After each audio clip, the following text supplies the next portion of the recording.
الحمدللہ وکفا والصلاة والسلام علی عبادہ الذین اصطفیٰ خصوصاً علی افضلہم وخاتم النبیین محمد الامین وعلی آلہ واصحابہ اجمعین۔ قال اللہ عز وجل فی کتابہ الکریم اعوذ باللہ من الشیطان الرجیم بسم اللہ الرحمن الرحیم۔ یا ایہا الناس انا خلقناکم من ذکر و انثی وجعلناکم شعوبا وقبائل لتعارفوا ان اکرمکم عند اللہ اتقاکم ان اللہ علیم خبیر۔ قالت الاعراب آمنا قل لم تؤمنوا ولكن قولوا اسلمنا ولما يدخل الإيمان في قلوبكم وإن تطيعوا الله ورسوله لا يلتكم من أعمالكم شيئا إن الله غفور رحيم۔ انما المؤمنون الذين آمنوا بالله ورسوله ثم لم يرتابوا وجاهدوا بأموالهم وأنفسهم في سبيل الله أولئك هم الصادقون۔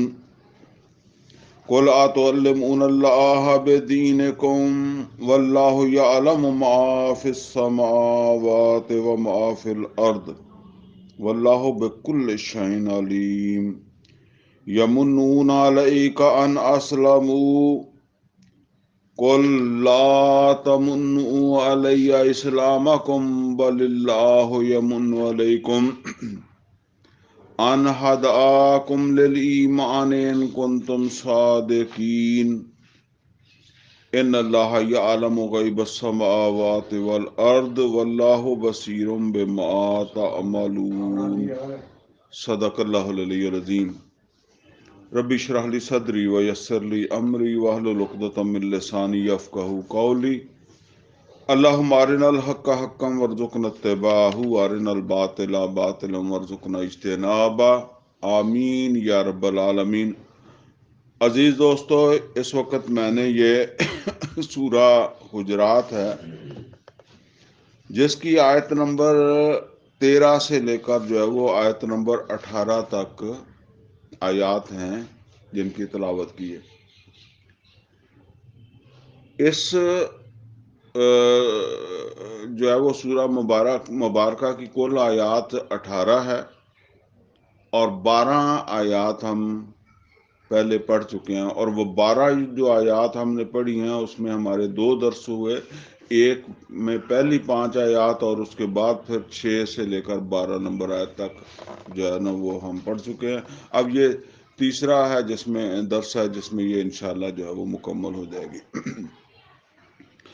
جب ہم نے اس سورہ مبارکہ کا مطالعہ شروع کیا تھا تو میں نے اس وقت یہ بتایا تھا کہ اس سورت کے اندر جو مضامین بیان ہوئے ہیں ان کا جو عنوان ہے یا جو عنوان بنتا ہے ان کا وہ ہے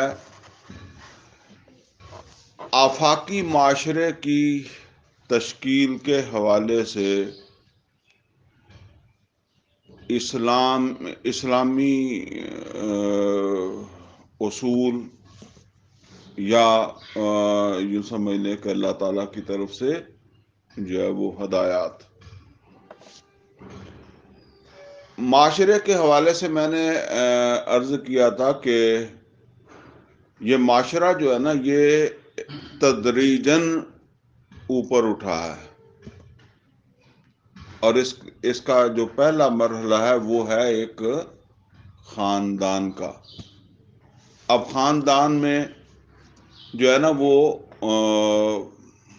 میاں بیوی، تو اس میں حقوق و فرائض، میاں کے حقوق، میاں کے فرائض، بیوی کے حقوق، اپنے شوہر اور بیوی کے حوالے سے، تو اس کے جو ہے وہ فرائض۔ پھر جب بچے ہو گئے ہیں تو اب وہ ماں باپ بن گئے ہیں، تو ماں باپ کے حوالے سے ان کے حقوق و فرائض اور اولاد کے حقوق و فرائض، اور پھر وہ جو اولاد ہے وہ باہم ان کا بھی ایک رشتہ ہے بہن بھائیوں کا، تو وہ بہن بھائی جو ہیں ان کے جو ہے نا وہ آپس میں حقوق و فرائض، وہ آپ کو پتا ہے قرآن حکیم میں یہ ساری چیزیں اللہ تعالیٰ نے بیان کی ہیں، اللہ کے نبی صلی اللہ علیہ وسلم نے، یہ ہے اس سطح کے اوپر جو ہے وہ معاشرت جو ہے اس کے لیے ہدایت۔ پھر اس سے اب آگے ظاہر ہے ایک ہی خاندان تھا نا آدم و حوا کا، پھر وہ آگے خاندان بن گئے، مطلب جمع کئی خاندان بن گئے، تو اب جب کئی خاندان بن گئے تو برادریاں یا قبیلے جسے ہم کہتے ہیں وہ وجود میں آنے شروع ہو گئے۔ تو اب ظاہر بات ہے کہ برادری کی سطح کے اوپر اب معاشرہ وجود کے اندر آ رہا ہے، تو اب ظاہر بات ہے کہ یہ اس سطح کے اوپر کچھ اور چیزیں اس میں شامل ہو جائیں گی۔ وہاں ایک شخص گھر کا سربراہ تھا، اب یہاں ایک کئی خاندانوں کا قبیلہ ہے جس کا ایک سربراہ ہے۔ اب اس سربراہ کے حقوق اور اس کے فرائض اور اس کے باقی قبیلے کے اندر شامل جو بھی خاندان ہیں ان کے حقوق اور ان کے فرائض جو ہے وہ اس حوالے سے، اور اس سے پھر آگے جو ہے وہ انسان نے جو ترقی کی تو پھر وہ لسانی بنیادوں کے اوپر، یا آپ یہ سمجھ لیں کہ رنگ نسل کی بنیاد کے اوپر جو ہے وہ پھر یہ جو ہے نا وہ معاشرت جو ہے یہ وجود کے اندر جو ہے وہ آ گئی۔ اب اس کی مثال آپ آج کے دور میں لے سکتے ہیں ہماری پنجابی معاشرت۔ اب اس میں وہ ایک علاقہ ہے پنجاب، ایک زبان بولی جاتی ہے، اور اسی بنیاد کے اوپر وہ ایک معاشرہ کہلا رہا ہے، اور اس میں کئی نسلیں، کئی قومیں، کئی جو ہے نا وہ گروہ جو ہے اس کے اندر شامل ہیں۔ اسی طرح پختون معاشرہ، اسی طریقے سے سندھی معاشرہ۔ اچھا، اس سے بھی اوپر پھر جا کر جب ہم کہتے ہیں یہ پاکستانی معاشرہ ہے، تو گویا اب اس میں وہ سندھی، پنجابی، پختون، بلوچی، کشمیری، بنگالی، اب وہ اس کی جگہ جو ہے نا وہ ایک نئی معاشرت جو ہے۔ تو اب نبی صلی اللہ علیہ وسلم نے بھی جب اپنی جد و جہد کا آغاز کیا تھا تو وہاں قبیلے کی سطح تک کا معاشرہ تھا،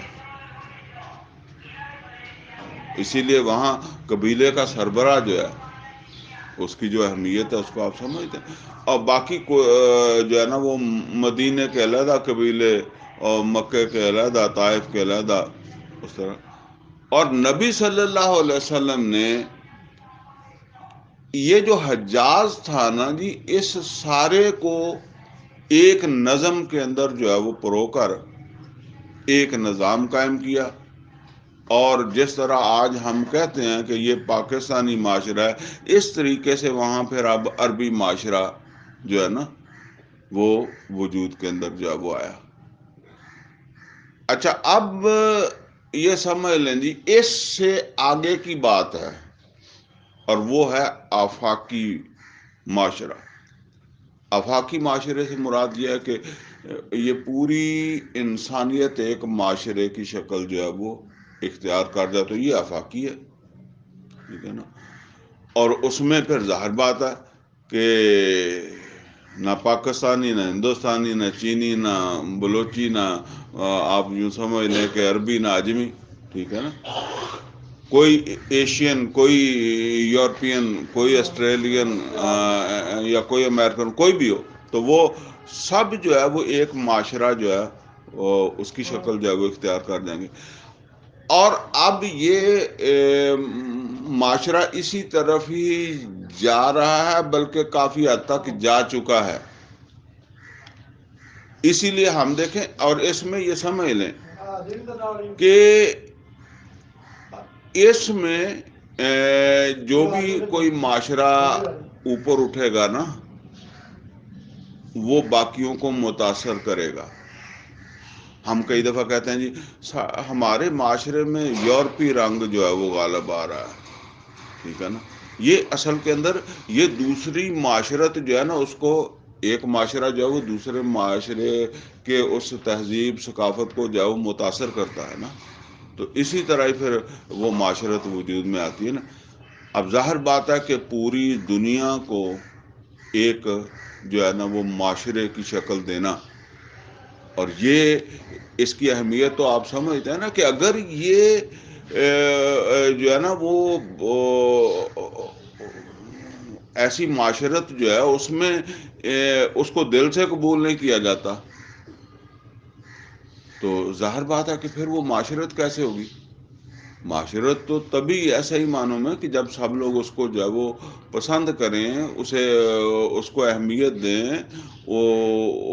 اس کو جو اس کے اندر اپنے آپ کو جو ہے وہ اطمینان مطمئن جو ہے وہ محسوس کریں گے تو تبھی ایسا ہوگا نا.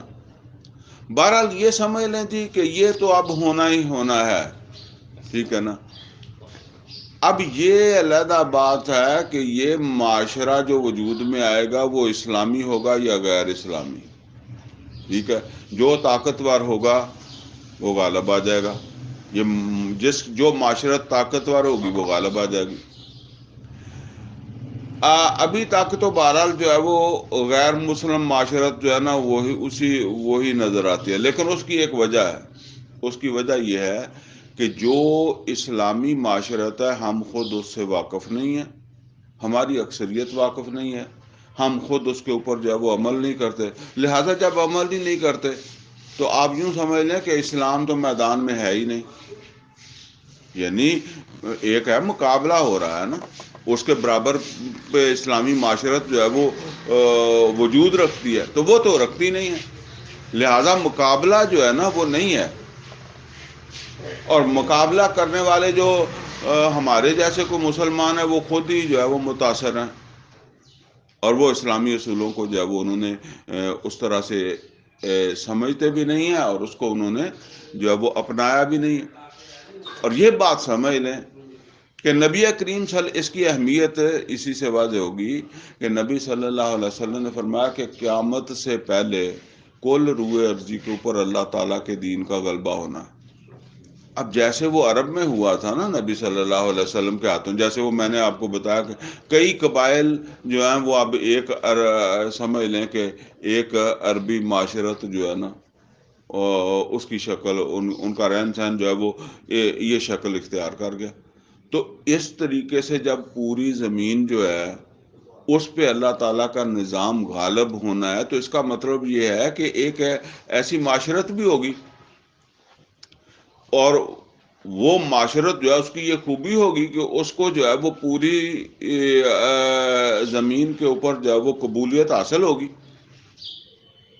لوگ اس کو جو ہے وہ قبول کریں گے. تو یہ اصل کے اندر چیز ہے جی جو سمجھنے والی ہے. اس وقت دنیا کے اندر جو معاشرت ہے نا اس میں بالعموم جو ہے نا وہ آپ یوں سمجھ لیں کہ یا رنگ کی بنیاد کے اوپر ہے، مثلا گورے کالے کی بنیاد کے اوپر. افریقن ہے، افریقن جو ہے نا وہ اپنے رنگ کی بنیاد کے اوپر جو ہے وہ. اسی طریقے سے یا علاقے کی بنیاد کے اوپر، ہم پنجابی ہیں، سندھی ہیں، یہ علاقے کشمیری علاقے کی بنیاد کے اوپر جو ہے وہ ہوتا ہے. اور اسی طریقے سے جو ہے وہ نسل کی بنیاد کے اوپر بھی جو ہے وہ یہ فلاں نسل سے تعلق رکھتا ہے. تو رنگ، نسل، لسان، زبان، علاقہ، اس کی بنیاد کے اوپر جو ہے وہ اور ان بنیادوں کے اوپر پوری زمین جو ہے وہ ایک معاشرت میں نہیں آ سکتی. اس کی وجہ یہ ہے کہ دیکھیں کالا اور گورا جو ہے جب ان کے درمیان جو فیصلہ کون چیز ہے وہ تو رنگت ہے.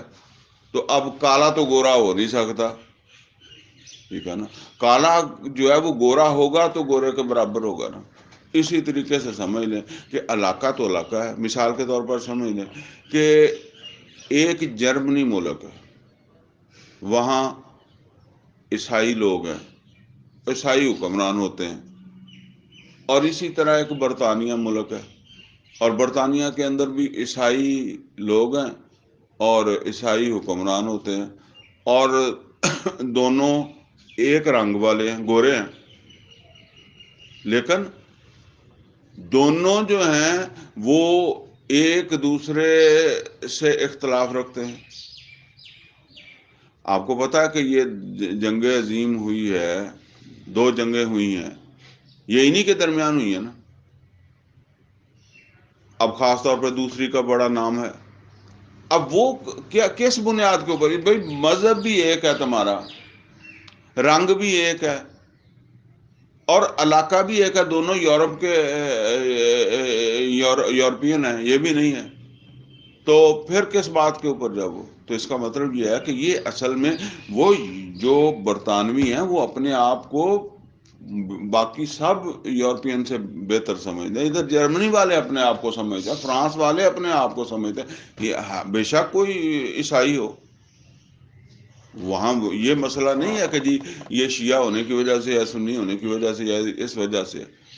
تو یہ سمجھ لیں جی، معاشرت کو یہ چیز نہیں جوڑتی، نہ لسان جوڑتی ہے، نہ جو ہے نا وہ یہ علاقہ یا اور جو بھی چیزیں میں نے۔ اس کے لیے تو کچھ ایسی چیزیں ہونی چاہیے کہ جو سب کے لیے جو ہے نا وہ قابل قبول ہوں، ٹھیک ہے نا۔ اب اللہ تعالیٰ نے قرآن حکیم کے اندر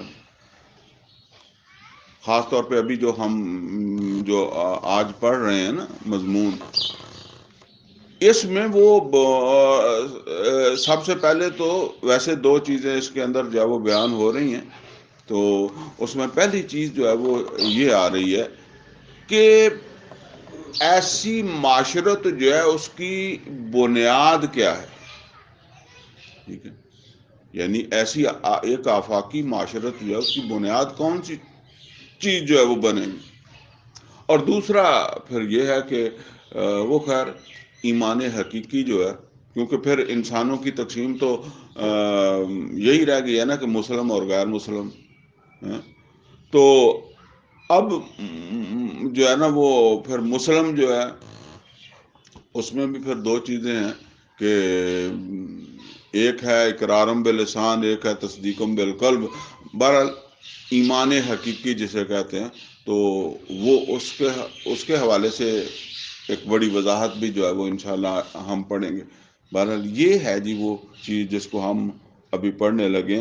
تو یہاں فرمایا یا ایھا الناس انا خلقناکم من ذکر و انثی۔ اب یہاں جو اللہ تعالیٰ نے بنیاد بتائی ہے نا، وہ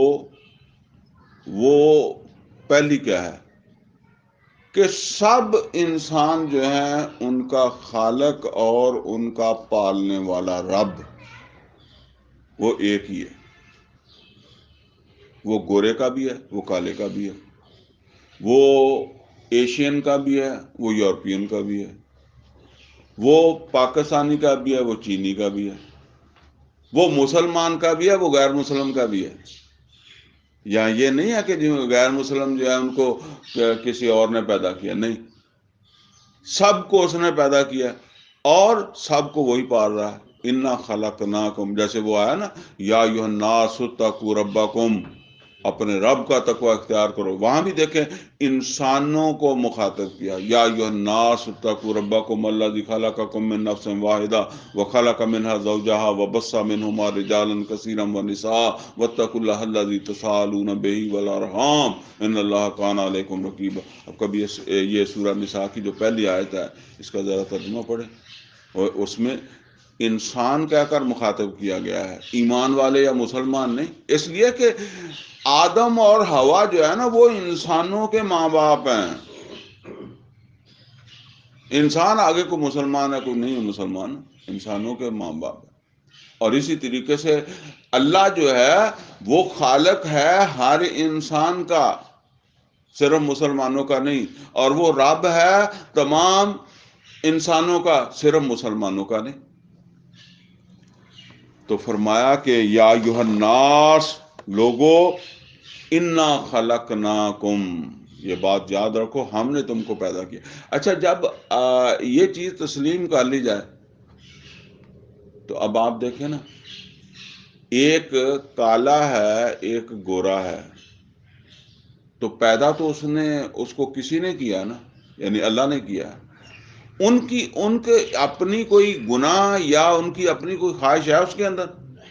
جب نہیں ہے، اگر اس کو ہم ذہناً تسلیم کر لیں، دل سے تسلیم کر لیں، تو بات تو ختم ہو جاتی ہے، ٹھیک ہے نا، کہ بھئی یار اس کی تو مرضی ہی نہیں ہے، جو کالا ہے اس کی مرضی نہیں ہے، اور وہ جو گورا ہے اس کی بھی مرضی نہیں ہے۔ شاید اس کی مرضی ہوتی تو وہ کالا ہونا پسند کرتا، ٹھیک ہے نا، تو اس کی تو مرضی ہی نہیں ہے، اس کا کوئی اختیار ہی نہیں ہے۔ تو بھئی ایک مطلب یہ ہے کہ یہ تو جو مختار ہے اس نے کیا نا، کہ کسی کو ایک رنگت دے دی، کسی کو دوسری دے دی۔ اب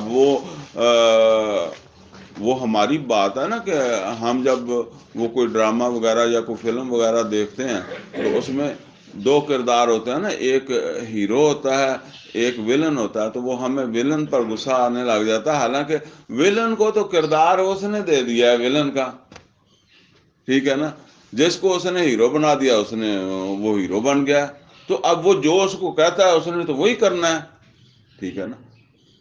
اسی طریقے سے دیکھیں، کوئی آدمی جو ہے وہ 6 فٹ کا ہے، کوئی 3 فٹ کا ہے، جو 6 فٹ کا ہے اس نے خود جو ہے نا وہ کوئی مطالبہ کر کے اپنا قد جو ہے وہ اللہ سے لیا نہیں، کوئی اختیار نہیں، کوئی درخواست نہیں، کوئی اس کی مرضی نہیں۔ اور دوسرا جو جس کا 3 فٹ رہ گیا، وہ اس نے کون سا گناہ کیا؟ گناہ تو اگر کسی نے کوئی کیا ہوا تو پیدا ہونے کے بعد کیا ہوگا نا، تو یہ تو چیزیں تو اس کی پیدائش کے ساتھ اس کو مل گئی ہیں کہ اس نے اتنا لمبا ہونا ہے، اتنی اس میں صلاحیت ہے۔ تو اب وہ اگر یہ بات ہمارے دماغ میں بیٹھ جائے گی، یہ تو اس سے آگے ایک آدمی امیر ہے، جب ہمارا یہ یقین ہے کہ رزق اللہ دیتا ہے، تو بھئی اس نے ایک کو دے دیا ایک کو نہیں دیا، تو وہ دے دیا کیوں چوڑا ہو رہا ہے؟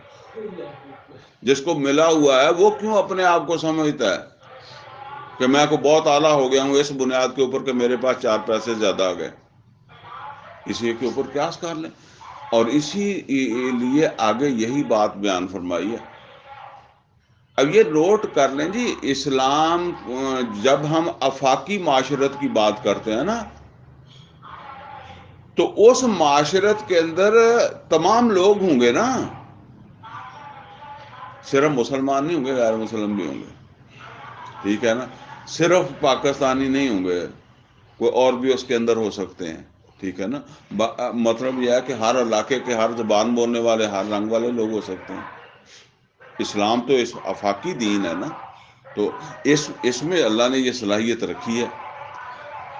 یہاں یہی 2 اصول جو ہے وہ بیان کیے جا رہے ہیں، تم سب کا خالق اور تم سب کا رب پالنے والا ایک ہے، اور تم سب ایک جوڑے کی اولاد ہو، من ذکر و انثی، جیسے سورہ آل عمران میں اور بھی مقام کے اوپر ہوگا، وہاں فرمایا نا کہ تم میں سے جو بھی کوئی اچھے عمل کرے گا تو انی لا اضیع عمل عامل منکم من ذکر و انثی، میں تم میں سے کسی مرد اور عورت کے جو ہے نا وہ عمل کو ضائع کرنے والا نہیں ہوں۔ انی لا اضیع عمل عامل منکم من ذکر و انثی بعضکم من بعض، تمہارے ذہن میں کوئی فرق ہوگا کہ یہ مرد ہے یہ عورت ہے، بعضکم من بعض، تم ایک دوسرے میں سے ہی پیدا ہو جاتے ہیں نا، مردوں میں سے عورتیں پیدا ہو جاتی ہیں اور عورتوں میں سے مرد پیدا ہو جاتے ہیں، بعضکم من بعض، تو ایک دوسرے میں سے ہو۔ اس بنیاد کے اوپر کہ جی یہ مرد ہے تو اس کو کوئی فضیلت آ گئی، کوئی فضیلت نہیں ہے، اور یہ عورت ہے، اس کو کوئی فضیلت ہے یا یہ کوئی کم جو ہے وہ کم تر ہے، کوئی کمی نہیں ہے اس کے اندر. تو یہ جو ہے نا وہ اصول یہاں اللہ تعالیٰ نے فرمایا نا. تو فرمایا کہ یا ایھا الناس انا خلقناکم من ذکر و انثی وجعلناکم شعوبا وقبائل لتعارفوا. اب وہ جو تم لیے بیٹھے ہو، کوئی اپنی نسل ہے، کوئی لسان ہے، کوئی قبیلہ ہے، کوئی برادری ہے، فرمایا وجعلناکم شعوبا وقبائل لتعارفوا. یہ تمہارے جو قبیلے اور تمہاری قومیں اور تمہاری ذاتیں اور برادریاں تمہاری جو ہیں، یہ تو محض تعارف کے لیے ہیں. اس میں کوئی بڑائی نہیں ہے، اس میں کوئی فضیلت نہیں ہے. ان اکرمکم عند اللہ اتقاکم. یقیناً تم میں سے اللہ تعالیٰ کے ہاں عزت والا وہ ہوگا جو تقوی والا ہو. یہ نوٹ کا مطلب. اچھا یہاں بات یہ سمجھ لیں، کیونکہ آگے جا کر بھی یہ بات آنی ہے، تو یہاں سمجھ لیں کو وہاں پھر بات نہیں کرنی پڑے گی ہمیں اتنی تفصیل سے. دیکھیں جی، اس دنیا کے اندر انسانوں کی تقسیم ایک ہی ہے، مسلم اور غیر مسلم. ٹھیک ہے نا. یہ جو تقوی ہے اس کی بنیاد کے اوپر تقسیم نہیں ہے. آپ یہ کہیں کہ جی یہاں یہ مسلمانوں میں تقوی والے جو ہے نا وہ ان کو کوئی خاص پروٹوکول، وہ پروٹوکول اور ہے کہ آپ ٹھیک ہے جی ایک عالم دین کا احترام کرتے ہیں، کسی بزرگ کا احترام کرتے ہیں، مولوی کا احترام کرتے ہیں، حاجی کا احترام کرتے ہیں، وہ ایک اور بات ہے. لیکن کوئی فرق کس طرح؟ مثال کے طور پر کوئی آدمی فوت ہو جاتا ہے مسلمان، اب اس کے جب بچوں میں وراثت تقسیم ہوتی ہے، ان میں ایک مفتی ہوتا ہے، ایک جاہل ہوتا ہے. اب وہ مفتی اور جاہل کو برابر ملتی ہے یا مفتی کو 2 ایکڑ زیادہ ملتے ہیں؟ پھر تقوی کی بنیاد کے اوپر تو نہ ہوا نا. تو ایک جیسی سب کے لیے. اسی طریقے سے جو ہے وہ قتل اگر مفتی کرے گا اور جاہل کرے گا تو دونوں کو سزا برابر ملے گی، یا کہیں گے جی مفتی صاحب ہیں ان کو تھوڑی کام دو؟ برابر ہے سارا. اچھا، کسی انسان کو قتل ہے، ایک 2 ماہ کا بچہ ہے، ویسے 2 دن کا بھی ہو سکتا ہے، ٹھیک ہے نا، بچہ ہے، اس کو قتل کر دیا. ایک جوان آدمی کو قتل کر دیا، ایک بوڑھے آدمی کو قتل کر دیا، ایک عورت کو قتل کر دیا، ایک غیر مسلم کو قتل کر دیا. تو قاتل جو ہے اس کو برابر سزا ملے گی یا علیحدہ علیحدہ؟ یار بچہ ہی سی نا 2 دن دا، ایک جیسی سزا ملے گی نا. تو یا اس نے جو ہے وہ مفتی کو قتل کیا ہے تو اس کو 2 آدمیوں کی سزا ملنی چاہیے، اور یہ تو انہیں ایک اہم جاہل بندہ ماریا ہوا یہ دی خیر ہے. برابر ہے، سب کی جان ایک جیسی ہے نا. یہ ہے اصل کے اندر جو ہے وہ دنیا کے اوپر سب جو جس نے بھی کہا اشہد اللہ الہ الا اللہ و اشہد ان محمد عبدہ و رسولہ، وہ برابر ہے ساتھ. ٹھیک ہے نا. باقی اللہ تعالیٰ کیا ہے، وہ جو تقوی ہے، ایک تو یہ ہے کہ ہمیں تو پتہ ہی نہیں چلتا، جو ہمیں تقوی والا نظر آتا ہو سکتا ہے وہ بھی منافق ہو، پھر ہمارے پاس کوئی کیا ثبوت ہے بھائی؟ ٹھیک ہے نا. وہ تو اللہ کو ہی پتا ہے، بس وہ اللہ ہی کے اوپر چھوڑ دیا. یہاں کے معاملات جو ہیں وہ اسی طریقے سے جو ہے وہ چل رہے ہیں، جس طرح جو قانونی طور پر جو ہے وہ سارے ایک جیسے ہی ہیں. ٹھیک ہے. تو یہ ہے میرا کہنے کا مطلب. تو یہاں فرمایا کہ ان اکرمکم عند اللہ اتقاکم. ہاں، اللہ کے ہاں اکرام وہ پا جائے گا، اس کو ایک اعزاز مل جائے گا. جو تقوی والا ہے اس کو اس کے تقوی کا بدلہ وہاں مل جائے گا، یہاں اس کا بدلہ کچھ نہیں. ٹھیک ہے نا. ان اللہ علیم خبیر. اب بات یہ ہے کہ ہو سکتا ہے کسی کو سمجھ نہ آئے، یہی سمجھ نہ آئے کہ جی ایک بچہ ہے چھوٹا سا، ٹھیک ہے، ایک جوان آدمی ہے، وہ فرق ہونا چاہیے. ٹھیک ہے، یا مسلم غیر مسلم میں کوئی فرق ہونا چاہیے، ٹھیک ہے، یا مفتی میں تو جاہل میں کوئی فرق ہونا چاہیے. فرمایا اللہ علیم ہے.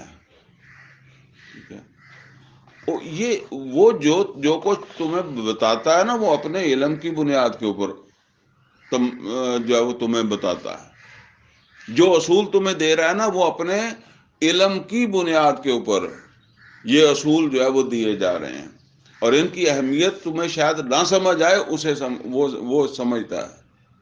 اس کی حکمت میں یہ چیزیں ہیں، اور وہ خبردار بھی ہے. یعنی ایک تو یہ ہے کہ وہ یہ خبردار رکھتا ہے کہ تم ان کے اوپر کس حد تک عمل کرتے ہو، ٹھیک ہے، یا باقی یہ ہے کہ اسے دنیا کے حالات کی خبر ہے، وہ خبردار ہونے کی بنیاد کے اوپر یہ احکامات تمہیں جو وہ دیتا ہے. اچھا جی، یہ اصول بتائے ہیں اللہ نے ان کے مقابلے میں جو پہلے میں نے عرض کیا. اچھا، اس کی اہمیت سمجھ لیں جی. شاید کوئی بندہ سوچتا ہو کہ ایک بات تو یہ سمجھ لے کہ یہ حقوق العباد ہیں، ٹھیک ہے نا. یہ جو معاشرتی سطح کے اوپر اللہ تعالیٰ نے جو ہدایت دی ہے نا، ان کے اوپر عمل ہی جو ہے نا یہ حقوق العباد ہے. وہ حقوق العباد کہاں سے شروع ہوتے ہیں؟ وہ سورہ بقرہ کے اندر آیا نا، آیت نمبر 83 میں، وَإِذَا أَخَذْنَا مِيثَاقَكُمْ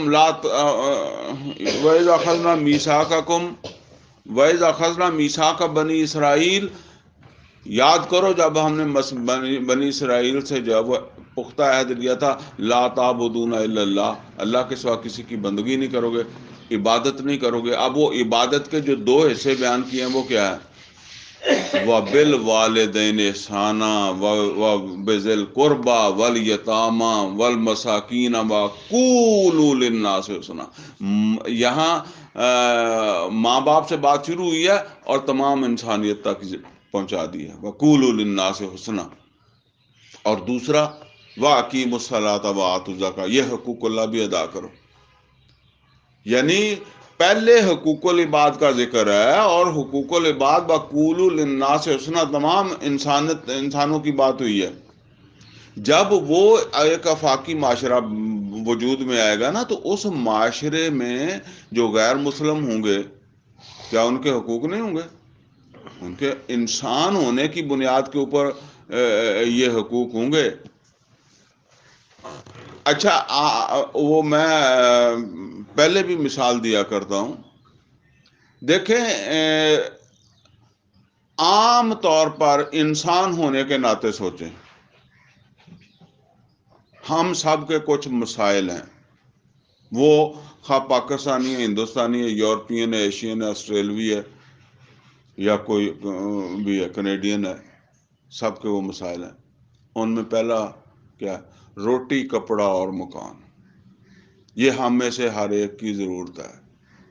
جان، مال، عزت، آبرو کا تحفظ، یہ ہم سب کی ضرورت ہے. میرٹ، یعنی اگر میرے اندر اہلیت ہے تو مجھے میرا حق ملنا چاہیے. اگر اسکول کے اندر، کالج کے اندر جو ہے نا وہ ایڈمیشن ہونا ہے، کسی کوئی ملازمت ہے، اگر میں میرٹ پر ہوں، میرا بچہ میرٹ کے اوپر ہے، تو اس کو مل جائے. میں کما کر کھانا چاہتا ہوں، لیکن ایک تو مجھے کام مل جائے، دوسرا مجھے وہ کام کا بدلہ بھی مل جائے. ٹھیک ہے نا. ایک تو کہتا ہے نہیں جی کوئی کام نہیں ملتا، ایک ہے کہ کام ملتا ہے، کام ملا ہے، دیہڑی کی ہے، شام کو اس نے پیسے نہیں دیے، ٹھیک ہے نا، پیسے بھی شام کو دے. یہ ہر بندے کا مسئلہ ہے. ہم یہ حقوق العباد کی، حقوق اللہ کی بھی بڑی اہمیت ہے. بعض لوگ اصل میں سمجھنے لگ جاتے ہیں کہ شاید حقوق اللہ کی پھر کوئی اہمیت. حقوق اللہ کی بھی بڑی اہمیت ہے. اللہ نے حساب لینا ہے. یہ نمازوں، روزوں کا، حج، زکوٰۃ، یہ سب چیزوں کا حساب ہونا ہے، ٹھیک ہے نا. اس کی بنیاد، اس پہ بھی جنت جہنم ہوگی. لیکن یہ حساب اللہ نے لینا ہے. میرے نماز کا، میرے روزے کا، میرے حج کا، میری زکوٰۃ کا آپ پر کوئی اثر نہیں ہے، کسی پر بھی کوئی اثر نہیں ہے، ٹھیک ہے نا. لیکن میں دکان کے اوپر بیٹھا ہوا ہوں، میں دودھ میں پانی ڈالتا ہوں، اس کا اثر ہوتا ہے کہ نہیں ہوتا؟ میں ملاوٹ کرتا ہوں، میں رشوت لیتا ہوں، اس کا اثر ہوتا ہے کہ نہیں ہوتا دوسرے انسانوں کے اوپر؟ میں کسی کو قتل کرتا ہوں، میں کسی کو گالی دیتا ہوں، میں کسی کی عزت کی طرف دیکھتا ہوں، یہ ہوتا ہے کہ نہیں ہوتا؟ تو یہ سمجھ لیں جی کہ یہ ہر بندے کی خواہش ہے. دنیا میں جہاں یہ چیزیں آپ کو ملیں گی نا، جہاں میرٹ ہے، جہاں جان مال عزت آبرو جو ہے نا وہ محفوظ ہے، روٹی کپڑا مکان مجھے ملتا ہے، تو ہم وہاں جائیں گے، جانے کی پوری کوشش کریں گے. پوری زمین کے اوپر دیکھیں، جس جگہ پر یہ چیزیں میسر ہیں، لوگ ویزے لوا کے کدھر نو جاندے ہیں. اچھا، آپ ذرا اس بات کے اوپر غور کریں کہ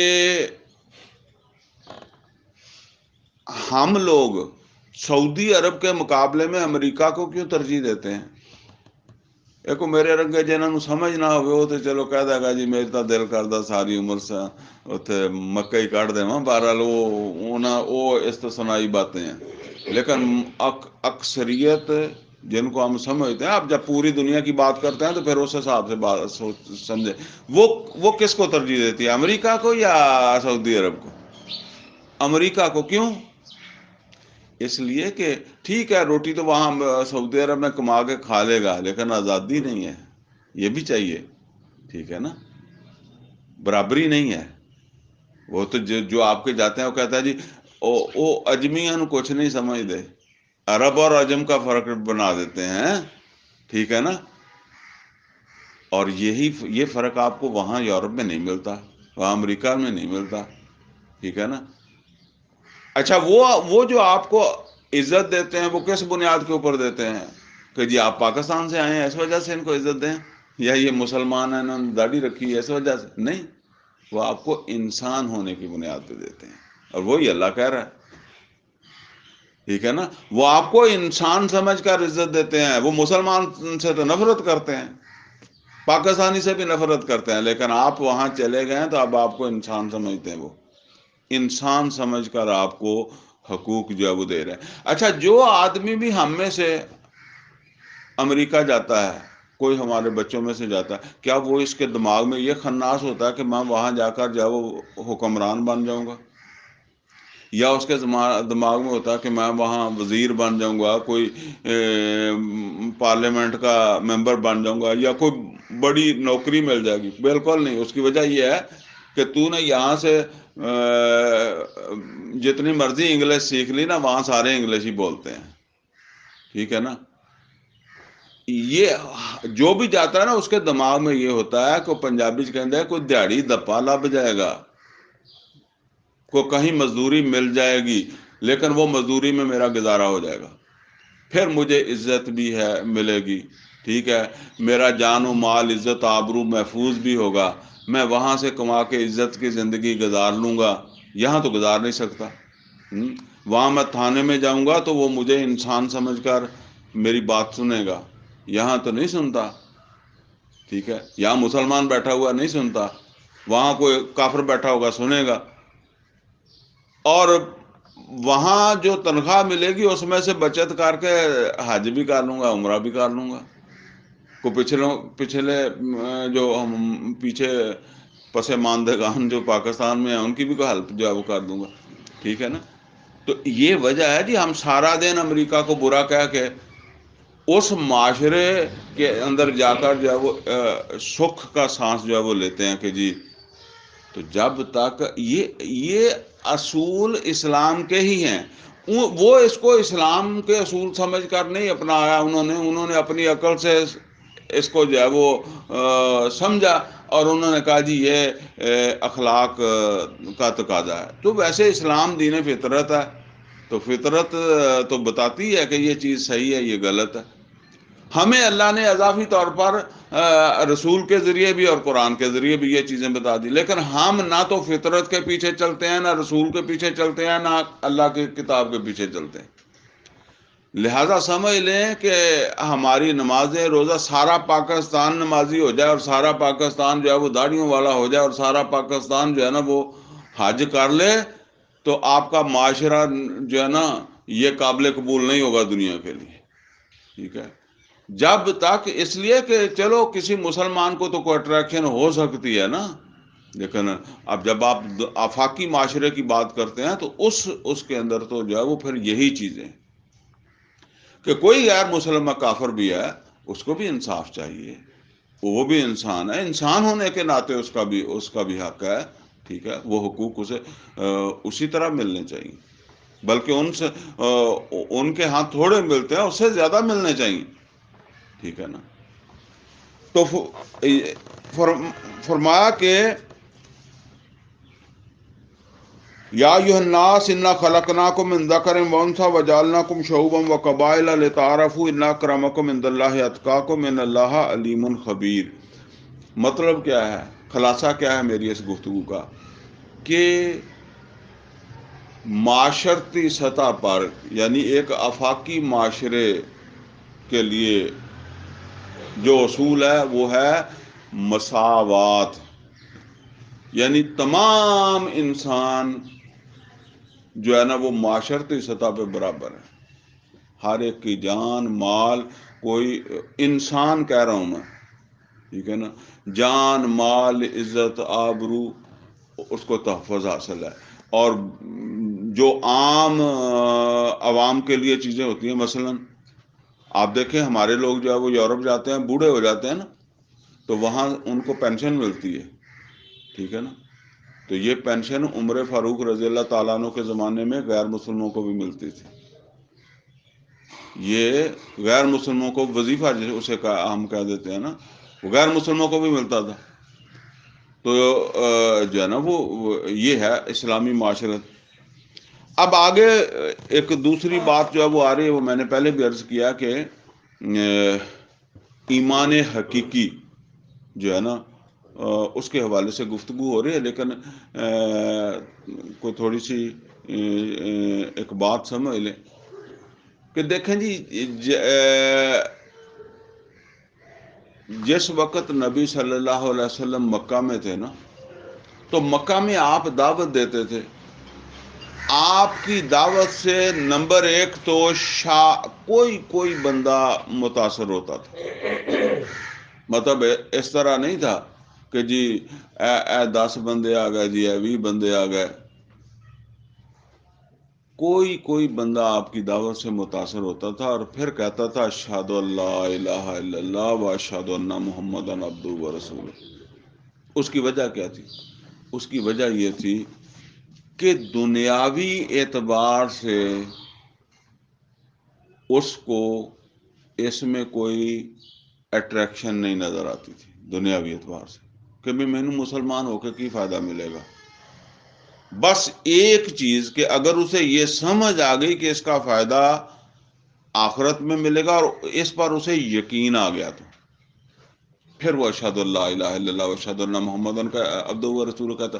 ورنہ کیا ہے، اگر میں نے اشہد اللہ الہ الا اللہ و اشہد اللہ محمد عبدہ و رسولہ کہا تو ہو سکتا ہے میری بیوی مجھے چھوڑ کے چلی جائے، میں اگر نوجوان ہے تو باپ جو ہے وہ میری شادی نہ کرے، دھکے مار کے گھروں باہر کر دے، یا بھائی جو ہے وہ میرے خلاف کھڑے ہو جائیں، قبیلے کا سردار جو ہے وہ یہ کہے کہ تو اگر مسلمان ہو گیا تو پھر ساڑی کوئی ذمہ داری نہیں۔ دیکھیں اس وقت قبیلے کا جو سربراہ تھا وہ آج کے حکمران کی طرح ہی تھا نا، جس طرح آج آپ کو جو تحفظ دیتی ہے نا وہ ریاست دیتی ہے، اس وقت قبیلے کا سربراہ ابو طالب نے جو نبی صلی اللہ علیہ وسلم کو وہ تحفظ دیا، تو وہ اب اگر وہ قبیلے کا سربراہ تحفظ اٹھا لے تو وہ بندہ تو آپ ایسے سمجھ لیں کہ جی یہ پھر عافیہ صدیقی ہے، ٹھیک ہے نا، اس کا کوئی والی وارث ہی نہیں ہے اس معاشرے کے اندر،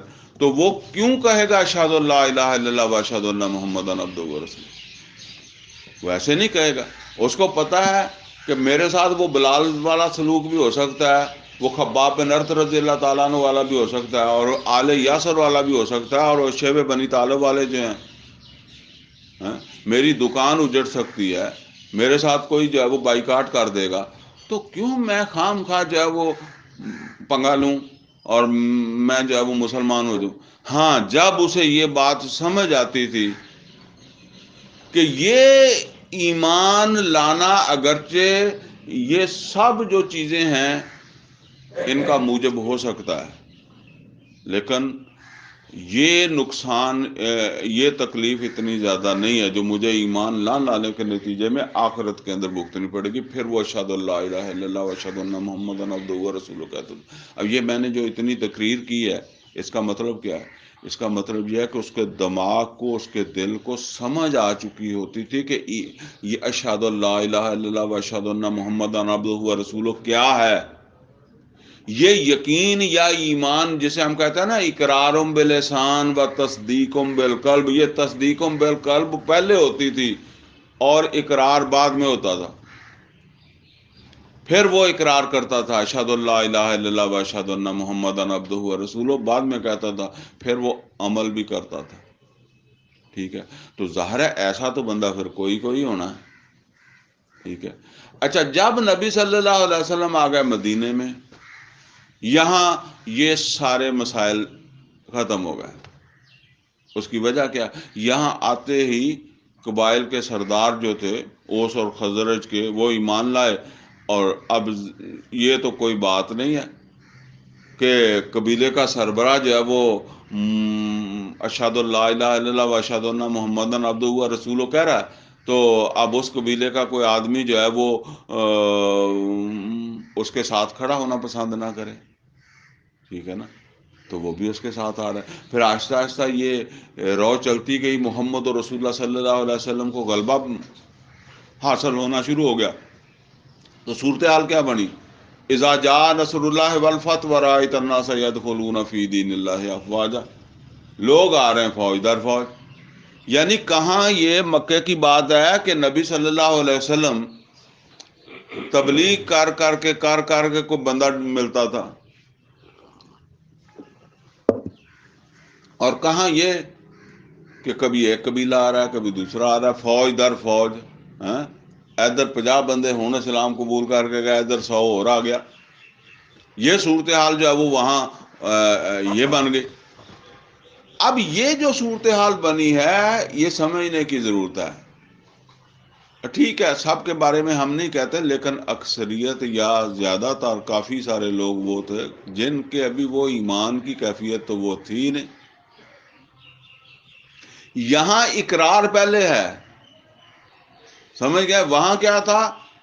وہ تصدیقم بالقلب پہلے تھی، اقرارم باللسان بعد میں ہے۔ اور یہاں آ کر صورتحال کیا بن گئی ہے کہ یہاں اقرارم باللسان پہلے ہے اور تصدیق نو ٹائم لگے گا۔ ٹھیک ہے نا، اس کو اب ٹائم لگے گا۔ آپ یوں سمجھ لیں کہ وہ آ کر ایک کنارے پر بندہ پہنچ گیا ہے۔ یعنی جس طرح آپ کہتے ہیں نا کہ یہ جی تالاب ہے، تو اب ایک آدمی جو ہے وہ تالاب کے بالکل کنارے پہ اس کے تلوے پانی میں ہے، تو وہ بھی کہتا ہے میں بھی تالاب جاؤں، لیکن ایک وچاڑے ہے، وہ وچاڑے، ٹھیک ہے نا، صحیح مانا ہے تو وہ بچ، لیکن کہہ بھی سکتا ہے۔ ٹھیک ہے، یہی بات ہے کہ وہ آ کر کنارے پر ابھی کھڑا ہوا ہے، وہاں تک پہنچے گا کوئی ٹائم لگے گا۔ ٹھیک ہے نا، اچھا، اب یہ دو طرح کے مسلمان ہیں، وہاں جمع ہو گئے۔ ٹھیک ہے نا، اب جب کبھی کوئی ایسا موقع ہوتا، کوئی مال غنیمت کی تقسیم ہے یا کوئی اس طرح کا وقت ہے، تو وہ ہمارے عام طور پر کہہ دیتے ہیں کہ خالی برتن زیادہ ہی جو ہے اس میں سے آواز آتی ہے، تو وہ زیادہ اپنے آپ کو جو ہے نا وہ پیش کرتے تھے، بے ہم بھی لا چکے ہیں، ہم بھی مسلمان ہو چکے ہیں، ہم بھی مومن ہو چکے ہیں، اشہد اللہ الہ الا اللہ ہم نے بھی پڑھا ہوا ہے۔ ٹھیک ہے، اور پھر اگر ان کے اس ایمان لانے میں جو ہے نا وہ کوئی ایسی چیز تھی، مثال کے طور پر وہ کیا اس طرح بھی تھا نا وہ کہتا جی ہم تو خود آپ کے پاس آئے ہیں نا، ایمان لائے ہیں. یہ مکے والے تو لڑتے رہے آپ سے، کتنے لڑائیاں، کہ ہم نے تو کوئی لڑائی بھی نہیں کی نا. کوئی قبیلہ وہ تھا بھئی جس نے دیکھ آیا تو وہ بھی حالات کو دیکھ کر ہی کہ بھئی اب چلیں. میں تو جی آپ کے ساتھ، ہمارا قبیلہ تو کبھی آپ کے ساتھ لڑنے نہیں آیا. اس کا مطلب یہ ہے کہ ہم زیادہ ایمان والے ہیں، ہمیں زیادہ کوئی حقوق جو ملنے چاہیے. اس پس منظر میں یہ بات جو ہے وہ یہاں بیان ہو رہی ہے. اور یہ سمجھ لیں کہ اس کی اہمیت سمجھ لیں. ہم میں سے جو اکثر ایمان والے ہیں ان کی کیا کیفیت ہے؟ یہ جو دونوں میں نے بتائے، ایک وہ مکے میں ایمان لائے تھے جن کے پہلے تصدیقم بالقلب ہوئی اور پھر بعد میں اقرارم باللسان ہوا، اور دوسرے وہ کہ جن کے پہلے اقرارم باللسان ہوا اور تصدیقم بالقلب جس کا ہوا نہیں ہوا ہوگا، رہ گیا ہوگا. ہمارا کس کے ساتھ یعنی اگر کوئی موازنہ ہو سکتا ہے تو وہ کس کے ساتھ ہو سکتا ہے؟ انہی کے ساتھ ہو سکتا ہے. اس لیے کہ ہمارا بھی وہ تصدیقم بالقلب نہیں ہوا، اس وجہ سے اس کی اہمیت ہے. چلیں. قالت الاعراب آمنا، یہ بدو کہتے ہیں کہ آمنا، ہم ایمان لے آئے. بدو ویسے کوئی برا لفظ نہیں ہے، جداں یہ وہ خود اپنے آپ کو، میں نے جب ایک دفعہ ایک آدمی سے میں نے وہ کہا نا، کوئی بات کی تو اس نے کہا انا بدو، مطلب میں بدو ہوں. مطلب بدوی وہ جداں اوڑ رہندے ہیں اس طرح انہوں کا کوئی رہن رہن کا سٹائل. ہاں جی، دیہاتی کہہ لو. یا قالت الاعراب آمنا، یہ بدو عراب، دیہاتی اور شہری جدہ سے کہنا نا، کلچرڈ انکلچرڈ. قالت الاعراب آمنا، یہ بدو کہتے ہیں کہ ہم ایمان لے آئے. قل لم تؤمنوا، اے نبی صلی اللہ علیہ وسلم ان سے کہہ دیں کہ تم بالکل ایمان نہیں لائے. ولکن قولوا اسلمنا، ہاں تم یہ کہو کہ ہم اسلام میں آ گئے ہیں. ولما يدخل الایمان فی قلوبکم، ابھی ایمان تمہارے دلوں میں راسخ نہیں ہوا، صحیح طرح تمہارے دلوں میں داخل نہیں ہوا. وَإِن تُطِيعُوا اللَّهَ وَرَسُولَهُ، لیکن اگر تم اسی طرح اطاعت کرتے رہے اللہ کی اور اس کے رسول کی، یعنی اس لائن کے اوپر چلتے رہے، لا یلدکم من اعمالکم شیئا، تو تمہارے عمل ضائع نہیں ہوں گے، تمہارے عمل میں اعمال کے بدلے میں اللہ کوئی کمی نہیں کرے گا. ان اللہ غفور الرحیم، اللہ مغفرت کرنے والا اور رحم کرنے والا. یعنی وہ جیسے بات ہے کہ اصل بات تو وہی ہے کہ تمہارا وہ ایمان جو ہے وہ پورے عروج پر ہونا چاہیے، ٹھیک ہے نا. لیکن یہاں تک بھی جو تم پہنچے ہو نا، تو نیکی تمہاری جو ہے نا وہ ضائع ہونے والی نہیں ہے، ٹھیک ہے. اب بتایا جا رہا ہے کہ حقیقت میں وہ کامل ایمان یا صحیح معنوں میں ایمان یا ایمان حقیقی، اس کے کیا اثرات ایک انسان کی شخصیت کے اوپر جب وہ پڑھتے ہیں، یا ایک انسان کے کردار میں کس طرح ظاہر ہوتے ہیں. فرمایا انما المؤمنون الذین آمنوا باللہ ورسولہ، بے شک مومن تو وہی لوگ ہیں جو ایمان لائے اللہ کے اوپر اور اس کے رسول صلی اللہ علیہ وسلم کے اوپر. ثم لم یرتابوا، ثم لم یرتابوا، پھر ان کے اس ایمان میں کوئی ریب نہیں رہا. جس طرح قرآن کریم کے بارے میں لا ریب فیہ، فرمایا ثم لم یرتابوا، پھر اس ریب کا بالکل خاتمہ ہو گیا ان کے دلوں کے اندر. آگے کیا فرمایا؟ فرمایا وَجَاهَدُوا بِأَمْوَالِهِمْ وَأَنفُسِهِمْ فِي سَبِيلِ اللَّهِ، بس اب ایک ہی چیز ہے، ان کی زندگیاں جہاد میں گزر رہی ہیں، اور یہ اللہ اور اس کے رسول صلی اللہ علیہ وسلم کی دین کی سربلندی کے لیے. پہلے تو یہ سمجھ لیں جی کہ یہاں دو چیزیں ہیں، جو ایمان حقیقی یا کامل ایمان، یا جس کو پھر آپ کہیں کہ وہ میں نے مثال دے کر آپ کو سمجھا کہ ایک ذرا کنارے پر ہے، ایک جو صحیح سینٹر میں گیا نا پورا، اس میں پورا وہ جوبن پر ہے، تو وہ تو پھر اس میں دو چیزیں ہیں. ایک یہ ہے کہ اس کے دل میں کسی قسم کا ریب نہیں ہوتا، یقین ایسا، وہ جو ہے نا یقین قلبی ایسا بن جاتا ہے کہ وہ ریب ختم ہو گیا. اور دوسرا کیا کہ اس کے عمل میں جہاد ہے، اور جہاد وجاہدوا باموالہم وانفسہم فی سبیل اللہ، وہ اب ان کی زندگیاں گزرتی ہیں اللہ کے راستے میں، جہاد جان اور مال. اچھا جی، یہ شاید اگلی دفعہ بھی ہمارے کچھ آیات اس طرح کی میرا خیال آئیں گی، تو اس میں زیادہ تفصیل سے اگر ہوا تو بات کر لیں گے.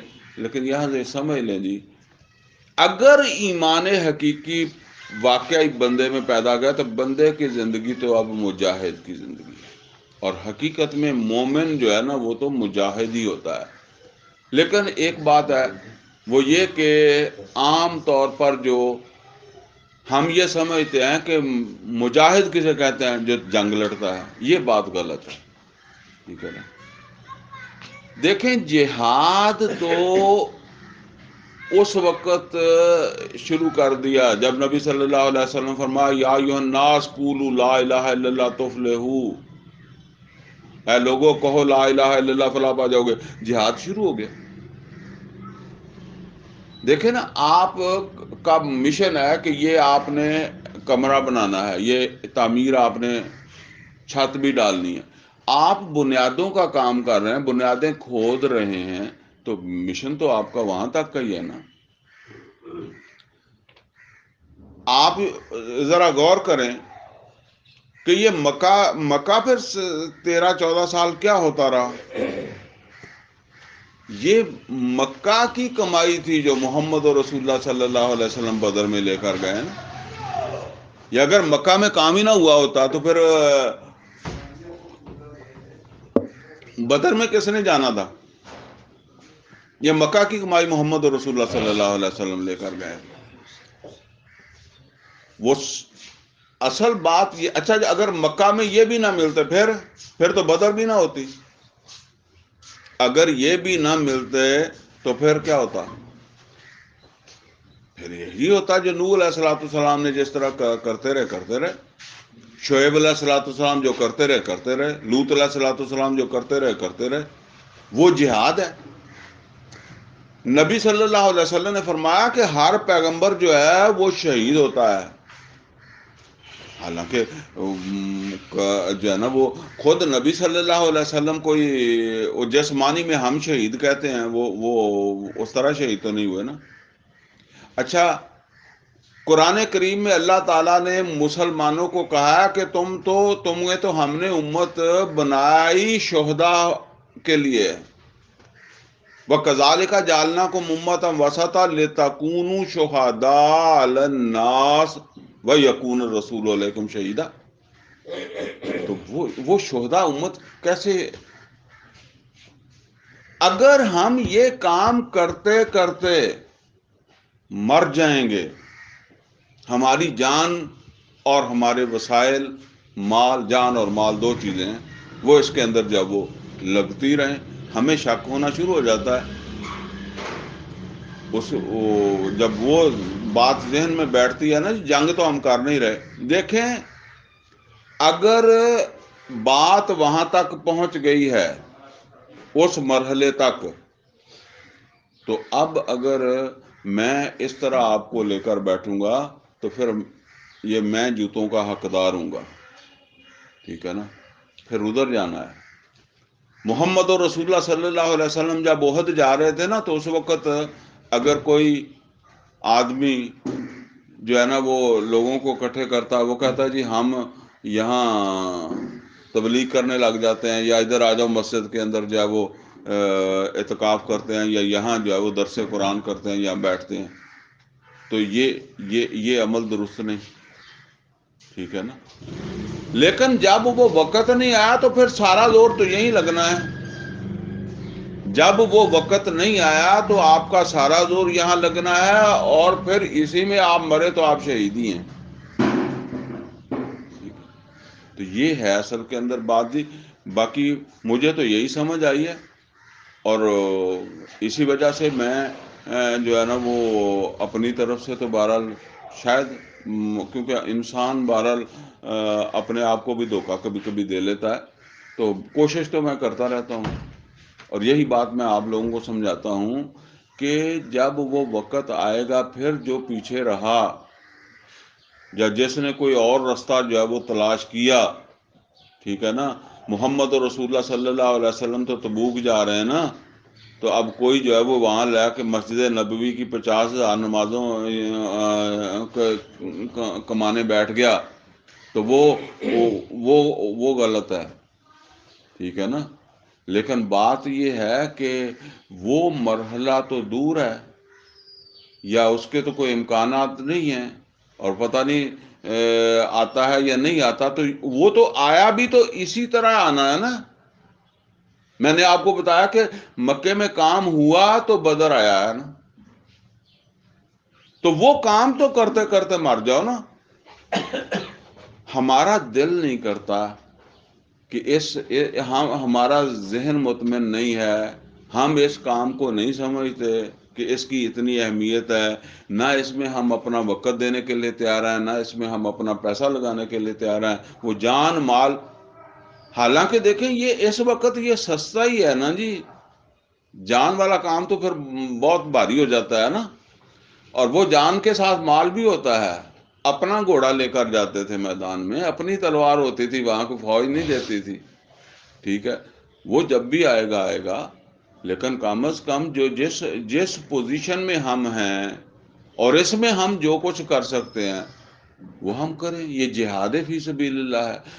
بس بات یہ ہے کہ آپ کے ذہن میں واضح ہونا چاہیے کہ یہ کر کس لیے رہا ہوں، یہ میں درس قرآن کیوں دے رہا ہوں، یہ بندے اکٹھے کر کے کیوں بٹھائے ہوئے میں نے، ٹھیک ہے نا.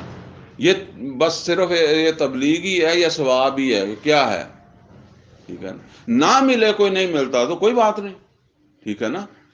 بھائی میں تو کوشش کی ہے نا، یا میں کوشش کرتا ہوں نا. مل جائیں گے تو نہیں ملیں گے تو زبردستی کس کے ساتھ میں نے کر لینی ہے، یا آپ نے کس کے ساتھ جو ہے وہ کر لینی ہے. میرا یہ مطلب نہیں ہے کہ میں ہی کر رہا ہوں، آپ کریں. اس بات کو جو ہے وہ اپنے ذہن کے اندر جو ہے وہ رکھ کے کہ میں تو اپنی آخرت کے لیے یہ سارا زور جو ہے وہ لگا رہا ہوں نا. کوئی بندہ ساتھ دیتا ہے دے گا تو ٹھیک ہے، نہیں دے گا تو پھر اللہ کی مرضی ہے. میں نے جان بوجھ کر تو لوگوں کو نہیں روکا ہوا نا کہ میرے ساتھ نہ کوئی چلے، کہ کب کئی لوگ جو ہے وہ ساتھ ہو جائیں تو وہ مرحلہ نہ آ جائے، ٹھیک ہے نا.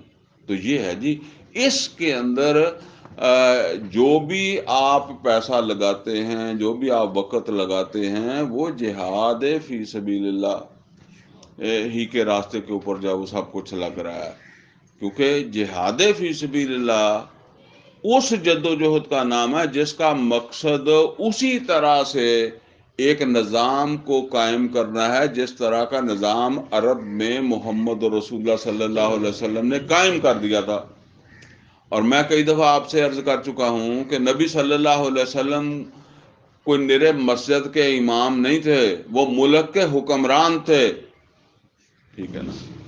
اور یہ جو جتنی جد و جہد ہوئی ہے یہ تو اصل میں اس حکمرانی کے لیے ہوئی ہے، اس دین کے غلبے کے لیے ہوئی ہے. مولوی جو ہے وہ صرف 5 مرلے تک ہوتا ہے، وہ دین کا غلبہ نہیں ہوتا. دین کا غلبہ تو علاقے میں ہوتا ہے. تو بہرحال فرمایا کہ وجاہدوا باموالہم وانفسہم فی سبیل اللہ اولئک ھم الصادقون، یہی سچے ہیں. یعنی وہ پیچھے بات آئی نا کہ وہ بدو آ کے کہتے ہیں کہ قالت الاعراب آمنا، ہم ایمان لے آئے. تو اللہ تعالیٰ فرمایا یہ لوگ سچے ہیں، اگر یہ دعویٰ کریں تو ان کا دعویٰ سچا ہے. یہ کہیں نا جن کی زندگیاں جہاد میں گزر رہی ہیں، اللہ کے دین کی سربلندی کو مقصد بنایا ہوا، باقی سب مقاصد پیچھے چلے گئے ہیں. یعنی اپنی زندگی میں سب مقاصد کے اوپر یہ مقصد غالب آ جائے. کل اتعلمون اللہ بدینکم، اور یہ وہ جو کنارے کھڑے ہو کے پیر ڈبو کے بیٹھے کھڑوتے، انہوں نے اللہ فرما رہا ہے کہ اے نبی ان سے کہیں کل کہہ دیں اتعلمون اللہ بدینکم، کیا تم اللہ کو اپنا دین بتاتے ہو؟ واللہ یعلم ما فی السماوات و ما فی الارض، اللہ جانتا ہے آسمان و زمین کی ہر چیز کو، تم کو اتنا بڑا دعویٰ آ کے کہتے ہو کہ ہم ایمان لے آئے۔ واللہ بکل شیء علیم، اور اللہ تعالیٰ ہر چیز کو جاننے والا ہے۔ یمنون علیک ان اسلموا، یہ آپ کے اوپر احسان جتلاتے ہیں، احسان دھرتے ہیں کہ ہم اسلام لے آئے ہیں۔ وہ آ کے کہتا ہے جی اسی مسلمان ہو گئے ہیں، جی اسی بھی اسلام ہیں، مسلمان ہیں، ہم بھی ایمان والے ہیں۔ تو اللہ تعالیٰ فرما رہا ہے کہ یہ آپ کے سامنے آ کر اس طرح بات کرتے ہیں جیسے آپ پر احسان کرنا چاہتے ہیں۔ یمنون علیک ان اسلموا، یہ احسان دھرتے ہیں آپ کے اوپر اپنے اسلام کا۔ قل، اور ان سے کہیں لا تمنوا علی اسلامکم، میرے اوپر اپنے اسلام کا احسان نہ دھرو، مجھے نہ سناؤ کہ جی ہم مسلمان ہو گئے، ہم بغیر لڑائی ہو گئے ہیں، ہم تو آپ کے کبھی مخالف نہیں آئے۔ بل اللہ یمن علیکم، بلکہ اللہ نے تم پر احسان کیا ہے، ان ہداکم للایمان، کہ تمہیں ایمان کا راستہ دکھا دیا ہے، یعنی تمہیں یہاں تک لایا ہے، تو اگر چلتے رہو گے تو وہ پہنچ جاؤ گے، تمہاری زندگیاں جہاد سے سرشار ہو جائیں گی۔ اگر مخلص رہے اور اس رستے کے اوپر جب وہ چلتے رہے تو ہو سکتا ہے تم بھی وہاں تک جب پہنچ جاؤ۔ ان ہداکم للایمان ان کنتم صادقین، اگر تم سچے ہو تو۔ ان کے بارے میں بتا جو کر رہے ہیں، فرمایا وہ سچے ہی ہیں، ان کے بارے میں فرمایا نہیں یہ ایمان تو ان کے دلوں میں بھی داخل ہوا۔ اب کہا کہ اگر سچے ہو تو پھر چلتے رہو یہ جو رستہ تمہیں دکھایا ہے، اور اتنا اپنے آپ کو بڑا بن کے نہ دکھایا کرو کہ ہم اسلام لے آئے ہیں، ہم ایمان والے ہیں۔ ان اللہ یعلم غیب السماوات والارض، اور بے شک اللہ تعالیٰ جو ہے وہ جانتا ہے آسمان و زمین کی ہر غیب کو۔ واللہ بصیر بما تعملون، اور اللہ تعالیٰ جو کچھ تم کرتے ہو اس کو جو ہے وہ دیکھنے والا ہے۔